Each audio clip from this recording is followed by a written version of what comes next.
بسم اللہ الرحمن الرحیم۔ السلام علیکم ویورز، کیا حال چال ہیں آپ لوگوں کے؟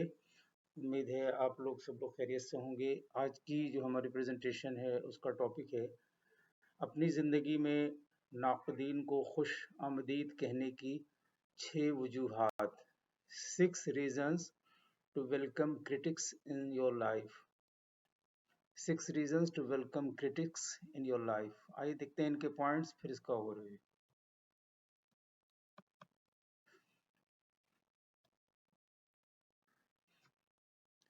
اس کا مطلب ہے کہ آپ کچھ کر رہے ہیں، it means you are doing something. Two, یہ آپ کو بہتر بنا سکتا ہے، it can make you better. Three, وہ شخص آپ کو دکھاتا ہے کہ وہ واقعی کون ہے، the person shows you who they really are۔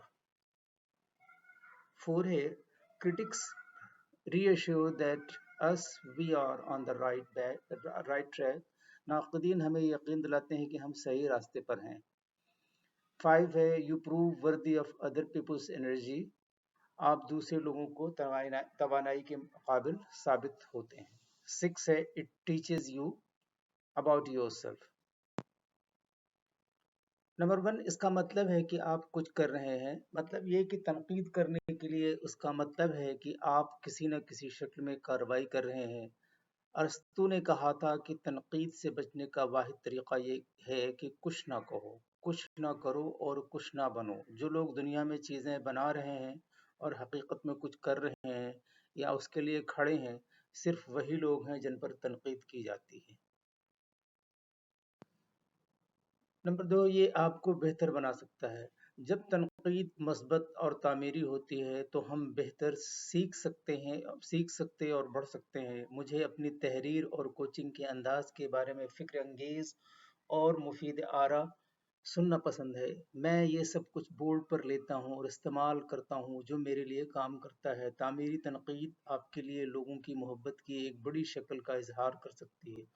یہ آپ کو بڑی بصیرت اور سمت دے سکتا ہے کہ اگر آپ کا دل کھلا ہے اور تاثرات کے پیچھے توانائی اچھے معنی خیز غور و فکر اور مہربان ہے۔ 3، وہ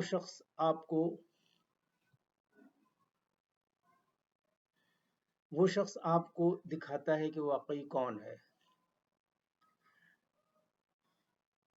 ہم چیزوں کو اس طرح نہیں دیکھتے جیسے وہ ہیں، ہم انہیں ویسا ہی دیکھتے ہیں جیسے ہم ہیں۔ لہٰذا منفی طور پر ایندھن والے نقاد ہمیں دکھاتے ہیں کہ وہ واقعی کون ہے۔ اکثر نامکمل لوگ جو اس وجہ سے قدرتی طور پر آپ کی کامیابی کی حمایت نہیں کرتے، آپ جو کچھ کر رہے ہیں اس پر وہ جس طرح سے رد عمل ظاہر کرتے ہیں، وہ اس بات کی عکاسی کرتا ہے کہ وہ آپ کی زندگی کے بارے میں کیسا محسوس کرتے ہیں۔ آپ جلد از جلد فیصلہ کر سکتے ہیں کہ آپ اپنی زندگی میں ان لوگوں کے سامنے کتنا بے نقاب ہونا چاہتے ہیں۔ 4 ہے ناقدین ہمیں یقین دلاتے ہیں کہ ہم صحیح راستے پر ہیں۔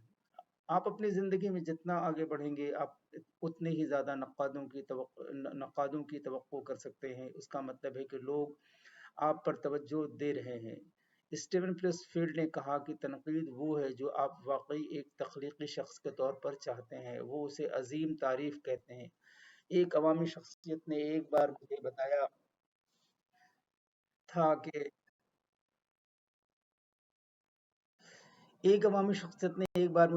تھا کہ اسے جتنے زیادہ نقاد ملیں گے وہ اتنے ہی زیادہ مقبول جانتی ہیں کہ وہ بن رہی ہے۔ اسے دیکھنے کا کتنا اچھا طریقہ ہے۔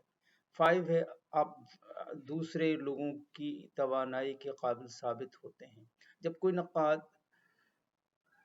ذاتی طور پر یا آن لائن یا جو بھی شکل اختیار کرتا ہے آپ کے بارے میں لکھنے یا تبصرہ کرنے کی کوشش کرتا ہے تو اس کا مطلب ہے کہ آپ لوگوں کو کسی نہ کسی طرح متاثر کر رہے ہیں۔ وہ آپ کے بارے میں بات کرنے کے لیے اپنا وقت اور توجہ استعمال کر رہے ہیں، آپ کو نظر انداز نہیں کیا جا رہا ہے۔ مضحکہ خیز بات یہ ہے کہ کسی کی تنقید کا نشانہ بننا ایک چاپلوسی ہے۔ 6 ہے یہ آپ کو اپنے بارے میں سکھاتا ہے۔ جب میں نے پہلی بار بلاگنگ شروع کی تو میں بہت حساس تھا۔ میں آن لائن تبصرہ کرنے والوں کے زہر پر حیران رہ گیا۔ یہ تب بھی اچھا نہیں لگتا کہ جب مجھے سخت تبصرے موصول ہوتے، لیکن وقت گزرنے کے ساتھ ساتھ میں نے واقعی اسے چھوڑنا سیکھ لیا اور سمجھ لیا کہ یہ میرے بارے میں بالکل نہیں ہے، جیسا کہ کیپی برنسٹین کہتے ہیں کہ معاف کرو اور حذف کرو۔ بعض اوقات کچھ جوابات مددگار ثابت ہوتے ہیں کیونکہ وہ کسی ایسی چیز کی نشاندہی کرتے ہیں جس پر میں نے کبھی غور نہیں کیا، یا وہ کسی چیز کو دیکھنے کے مختلف انداز کو نمایاں کرتے ہیں۔ لیکن آخر میں مجھے اپنے کام کی منظوری دینی ہوگی اور اس پر بھروسہ کرنا ہوگا کہ میں ہمیشہ سیکھتا اور بہتر کرتا ہوں۔ میں اپنے بارے میں جتنا زیادہ اعتماد محسوس کرتا ہوں، میں منفی سے اتنا ہی کم متاثر ہوتا ہوں۔ جس طرح سے آپ تنقید کو آپ پر اثر انداز ہونے دیتے ہیں، اس کا ایک بہت بڑا بیرومیٹر ہے کہ آپ کتنے مضبوط ہو رہے ہیں۔ آپ سب کو خوش نہیں کر سکتے، اس لیے خود کو خوش کریں۔ ہمیشہ ایسے لوگ ہوں گے جو آپ سے متفق نہ ہوں یا جو آپ کے خیالات اور اعمال کو ناپسند کرتے ہیں،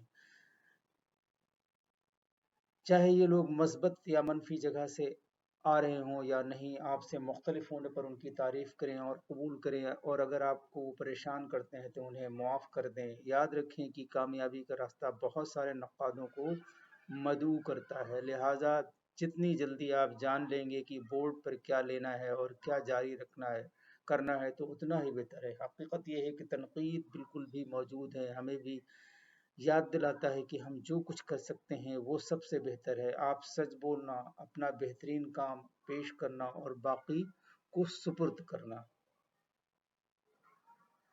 اور جیسا کہ بہت ساری کتابوں میں سے ایک the magic of thinking big کہتی ہے کہ ناقدین سے توقع رکھیں کہ اس کا ثبوت آپ بڑھ رہے ہیں اور ترقی کی سیڑھی صرف ایک ہی جگہ ہے۔ کوئی بھی کبھی مردہ کتے کو لات نہیں مارتا۔ Dale Carnegie. ناقدین کی دو قسمیں ہیں، ایک محبت کی جگہ سے آتا ہے، دوسرا خوف یا حسد کی جگہ سے۔ مثبت تنقید کرنا ایک چیز ہے، لیکن منفی تنقید کا سامنا کرنا دوسری بات ہے۔ منفی نیت کے ساتھ تنقید کرنے کا مطلب یہ ہے کہ آپ نے کسی اور کے اندر کوئی چیز پیدا کی ہے، جیسے حسد یا احساس کمتری۔ نقاد کو کسی طرح بہتر اور بلند محسوس کرنے کے لیے انہیں دوسرے لوگوں کو نیچا رکھنے کی ضرورت ہے۔ جب کوئی ہمارے کام کی مذمت کرتا ہے، ہماری ظاہری شکل پر بے دردی سے تبصرہ کرتا ہے، ہمارے والدین کے انداز کو جج کرتا ہے یا ہمارے کسی عمل کو ناپسند کرتا ہے، تو یہ ان کا خالص اور مکمل عکاس ہوتا ہے، ہمارا نہیں۔ راحت اور سکون حاصل کریں کہ ایک نقاد کے الفاظ کا اصل میں آپ سے کوئی تعلق نہیں۔ آئیے دیکھتے ہیں آج کی کوٹ سے، دیکھتے ہیں کہ اس میں کیا میسج دیا گیا ہے۔ If you can't tolerate critics, don't do anything new or interesting. تمنا سر بلندی کی ہمیں بھی تنگ کرتی ہے، مگر ہم دوسروں کو روند کر اونچا نہیں ہوتے۔ Thank you for watching and listening. اللہ حافظ۔